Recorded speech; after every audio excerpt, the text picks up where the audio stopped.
Hello, my beautiful lovelies. Erica from Pageant Prep here. Today, I want to talk to you about how to pick a good pageant coach. We know that it is hard to know who to trust. There are so many videos out there about pageant coaching, pageant tips, pageant walking, pageant posing, and a lot of them are conflicting.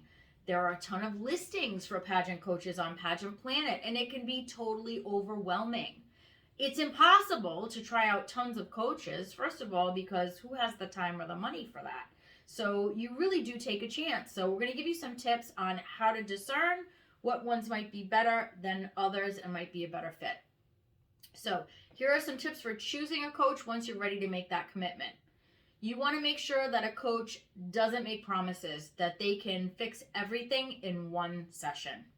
That's like saying, I want to enter the Olympics. Can you teach me a good gymnastics routine without teaching you the basics? So be wary of coaches who say that they can fix everything in just one session.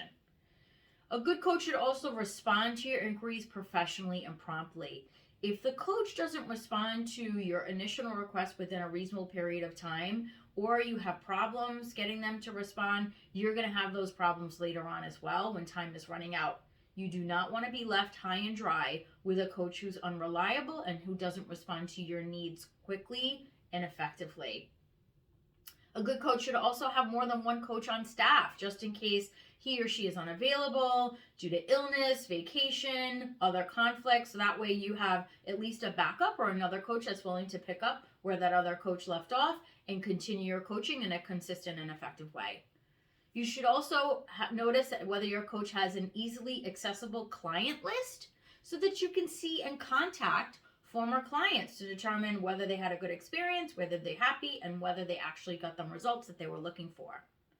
Your coach should also have some recognition in the pageant industry as an expert, whether that's as a sponsor, a judge, or official coach of a notable pageant organization.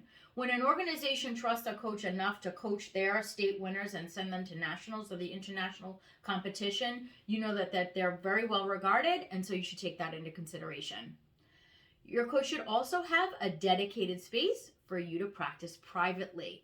So it's a little bit different when you're practicing like at a local gym and people are watching you, or there may be other contestants that see you walking in your gown. That can be a little unnerving. So ideally, your coach should have a private space that's dedicated just for their coaching so that you feel that your conversations are confidential and what you're wearing is also confidential and no one else is seeing what you're doing.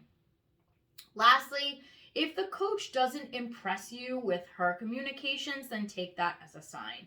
If there are a lot of grammatical or spelling errors in their paperwork or in their website, then that sometimes is a sign that they either don't care and they're not checking their work, or they're lazy, or they just don't know proper grammar and spelling. Either way, that's not someone that you want reviewing your contestant paperwork and submitting them to the judges, because it is very important that you win on paper and in person, and you don't want someone to ruin your chances of winning before you even walk into that room.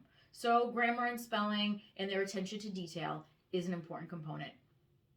So I hope you find this helpful, my beautiful lovelies. If you like our video, follow us and like us for more tips. And you can also visit us on pageantprep.com. Thank you. Stay beautiful.